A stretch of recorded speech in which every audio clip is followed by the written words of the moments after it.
Hey guys, in this video we are going to continue our study of haloalkanes and haloarenes, and we are going to move on to methods of preparations of haloalkanes, and then we'll learn methods of preparation of haloarenes. So the first method of preparation of haloalkanes is from alcohols, meaning we can prepare haloalkanes from alcohols, and this is the alcohol group. It is COH, right? There is an H here, can be an R here, right? This is the alcoholic group. This essentially is the alcoholic group, right? And there are many methods of preparation of haloalkanes from alcohols. There are essentially 6 methods. So I'll write the equations down and then we'll move on to the explanation.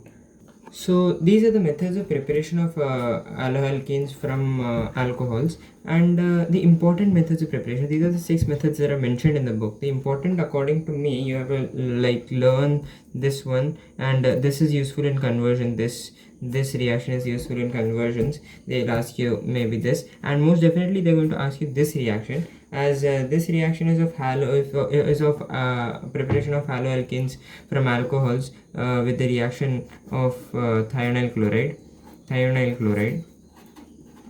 This compound is called thionyl chloride, and essentially it is a give reason that comes from here. They ask you, why is thionyl chloride, why is the method of preparation of alcohols with thionyl chloride preferred? That is because the byproducts that are obtained in this reaction are in the gaseous form, and if they are in the gaseous form, they are easily escapable, and hence we are getting pure alkyl halides, and hence this method of preparation is actually preferred over the rest of the methods of preparation, right? And yeah, this is a very important give reason, right? Why is thionyl chloride preferred? This is because the reaction of alkyl halide is formed with SO2 and HCl, which are in the gaseous and escapable phase, and hence the reaction gives us a pure alkyl halide, right?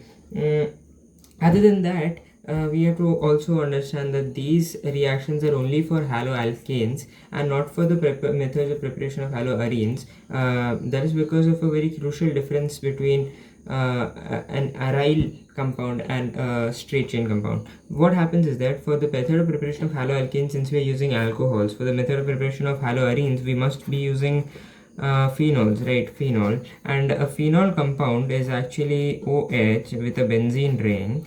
And what happens is that there is a partial double bond character over here with the carbon oxygen bond, and that is more difficult to break than a normal alcohol bond, right? Normal alcohol CO bond, which is present over here. This is easier to break than this, and hence these methods of preparation don't work for preparation of haloarenes, but do work for the method of preparation of alcohols, like from alcohols to haloalkanes, right?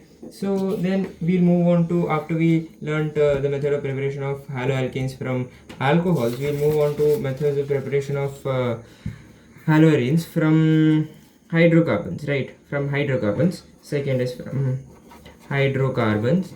Hydrocarbons can be first type of hydrocarbons is alkanes, and the method of preparation of haloalkanes from an alkane is called free radical halogenation.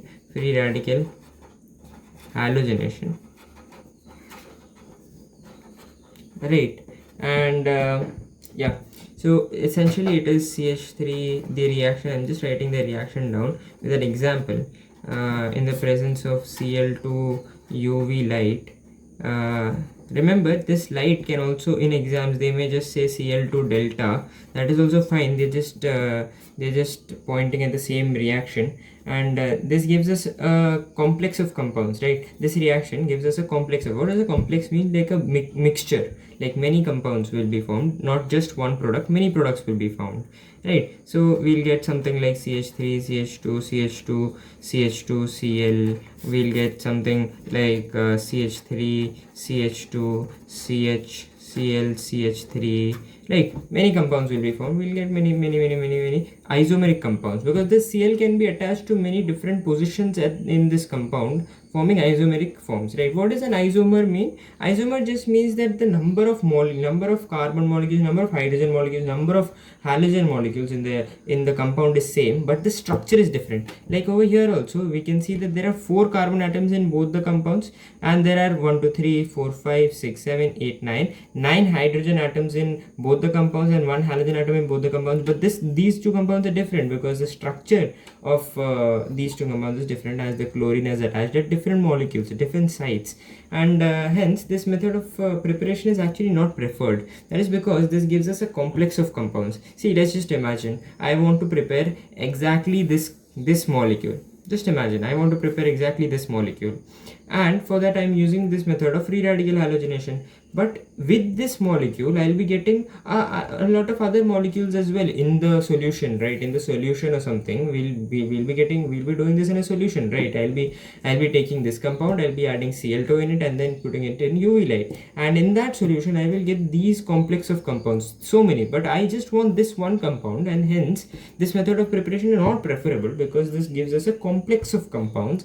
And in addition to that, that's the first reason that this method of preparation gives us a complex of compounds, hence separating each individual compound is very difficult. That's the first reason. And then the second reason is that the yield of any particular compound, because since I want this, the yield of any particular compound is low because it is giving a complex of compounds. So this method of preparation is not preferred, but still you can use this in conversion reactions, right? In exams you can use this, but you need to know why this method of preparation is not favorable. Then the method of preparation from alkenes. Then is the method of preparation from alkenes. There are two methods of preparation of haloalkanes from alkenes. Basically, first method is we just add HX to it, and it'll just give us CHCX, right? So let me just ask you, let's just take an example of CH3 H. There is a bond here, and CH, there's a double bond here, there is a CH2. So obviously this would be not there, right? This is not there because it's a double bond, right? 1 2 3 4. So this has, so essentially I'll just write it again, right? CH3 CH1 CH2, right? So now you will ask me, if this alkene is to be reacted with HX, where will the halogen atom go? Because if the halogen atom goes to this carbon, it is a different compound, and if the halogen atom goes to this carbon, it's a different compound. So where will it go? It's essentially following something what we call as Markovnikov's rule. And it's there are two rules, Markovnikov's rule and Anti-Markovnikov's rule, and in this reaction Markovnikov's rule is followed, which you have already learned in class 11. But essentially what it means is that the halogen atom, I'll just tell you what it really essentially means over here. The halogen atom goes to the carbon having lesser number of hydrogen atoms. So in both of them, which is having lesser number of hydrogen atoms, obviously this carbon, and hence the halogen atom goes to this carbon as it has lesser number of hydrogens, right? So that is what essentially Markovnikov's rule says, right? That's all we need to know about Markovnikov's rule here. So this reaction would give us CH3 CHX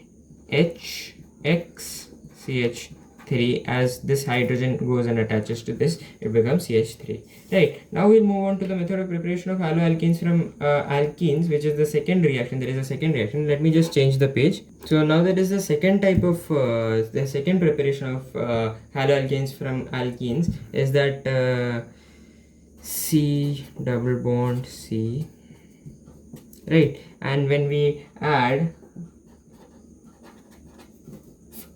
in the presence of CCl4, we get what we earlier studied as vicinal dibromide, and this is actually a reddish brown compound,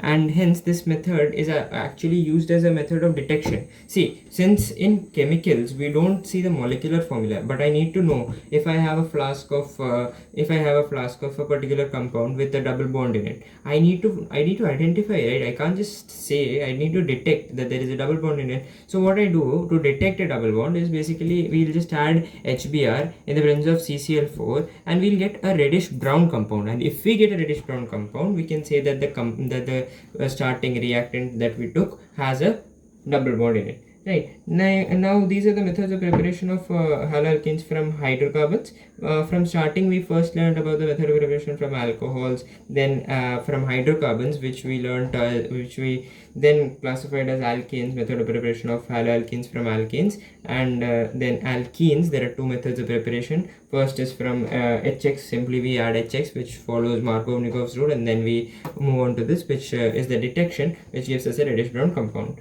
Right. Now we'll move on to what we call as halogen exchange.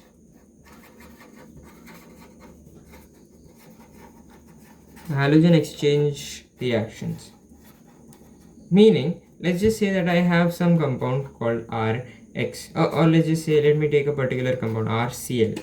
Right, I don't want Cl over there. Just imagine, I don't want Cl over there. Instead, I want another type of halogen. So what do?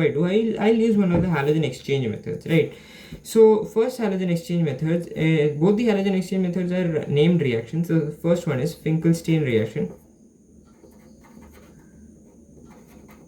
This is a very important reaction, and then there is the Schwarz reaction.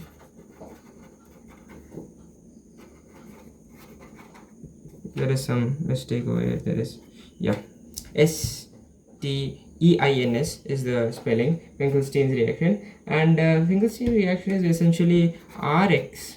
If we have some compound Rx and then we add NaI in the presence of dry acetone, then we get Ri plus NaX. So basically, if we need to substitute any halogen atom with iodine, we will use this reaction, Finkelstein's reaction. And the dry acetone over here is used to facilitate the forward reaction. This dry acetone over here is used to facilitate forward reaction according to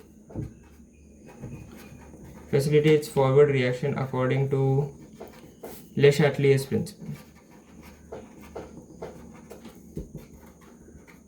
Right, how does that mean? Like, what does that mean? Right, essentially this NaX is taken down by this acetone. This NaX is absorbed by this acetone, and what happens is that the products are reduced, and there is a balance in chemical reactions. We've already learned, you have already learned this Le Chatelier's principle in class 11th. What happens is that the balance of reaction, it disbalances, and the product side is lessening because the triacetone is absorbing this NaX, and what happens is that the forward reaction is facilitated because the product side is less, right? And then there is the Schwarz reaction, which is essentially Rx plus AgF. When we need to substitute it with fluorine, we use this, and then we get Rf plus AgX.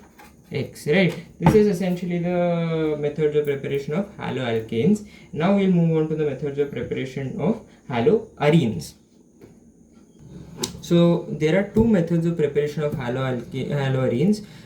First is from toluene, and then we learn about the benzene diazonium chloride, which is a very useful compound. The second the second method of preparation is from benzene diazonium chloride, which is a very useful classification. It is called Sandmas reaction. The first classification, however, is from toluene, and this compound is what we call a toluene, and it is essentially just a CH3 attached to a benzene ring, toluene, and then we add X2 in Fe dark, right, and we get what we call CH3 ortho and para isomers of the compound. What does this ortho and para isomer mean? is essentially the position of halogen atoms. In a benzene ring, if we have like a CH3 or any compound with which we can measure, right? Like if the CH3 is present over here in the ring, this position is called ortho position, this position is called meta position, this position is called para position. Same way, this position again is called meta position, this position again is called ortho position, right? So this position is called para. So we are getting the ortho and para isomers of the same compound, right? So essentially they are saying this this is the method of preparation from toluene, and these ortho and para isomers, you may ask how do we separate them, right? Because we are getting a mixture. It is very easy to separate ortho and para isomers due to the large difference in melting points. Why do they have a large difference in melting points? They're essentially isomers, right? Why is just a small position? That is because nature likes symmetry. In the para isomers, there is a lot of symmetry that is there in the compound, and hence it fits better in the lattice structure, right? However, the ortho isomer is not fitting very well when compared to the para isomers, and hence they have like a large difference between the melting points. And obviously this will, if this melts faster and this is remaining, then we'll just remove the one that melts faster, and the one that doesn't melt fast is the para isomer of the same. Right, now we'll move on to the next method of preparation, which is from benzene disodium chloride. This is also called Sandmas reaction.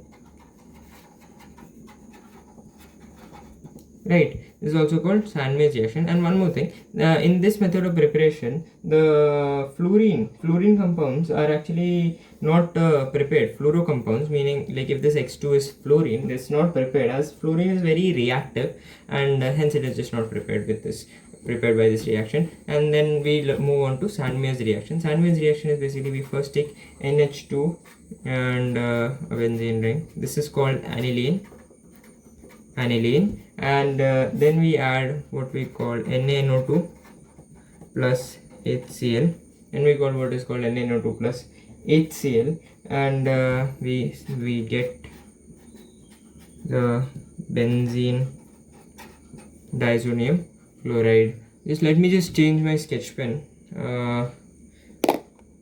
Yeah, then we got something what we call benzene disodium chloride, and in the presence of Cu2X2, we get what we want. Like if we want the Cu2X2, like depends, right? If the X2 is chlorine, then we get chlorine. If the X2 is bromine, we get bromine, right? So this is essentially the method of preparation of haloalkanes from benzene disodium chloride. You may ask, what is benzene disodium? This is benzene disodium chloride, BDC, benzene disodium chloride, and this is aniline. This is a very important compound, as almost everything in all of organic chemistry can be prepared from benzene disodium chloride. So you need to remember, first we take aniline, we add NaNO2 plus HCl, then we get benzene disodium chloride, and then we add Cu2X2 to get the following haloarene, right? And apart from this, if we don't want to do this, we can also just add Ki.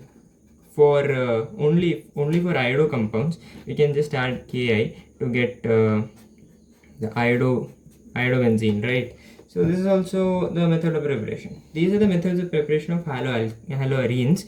So first we learned about the method of preparation from haloalkanes, which was first was from alcohols, which there were 6 reactions, and then there was from hydrocarbons, from alkanes and alkenes. There are 2 types of reactions from alkenes. For the reaction with alkanes is called free radical halogenation. There are 2 types of reaction with alkenes. The first reaction was just following Markovnikov's rule, and the second reaction was the detection method, detection of double bonds. Then we moved on to the methods of halogen exchange method, the Finkelstein and Schwarz reaction. Finkelstein was using NaI, Schwarz was using AgF, right, for exchange. And then there was a method of preparation of haloarenes, which first used toluene, then the second one was using benzene disodium chloride, and the one using benzene disodium chloride was called Sandmas reaction. So now this video is going to end. Like in the next video, we are going to learn about the physical properties and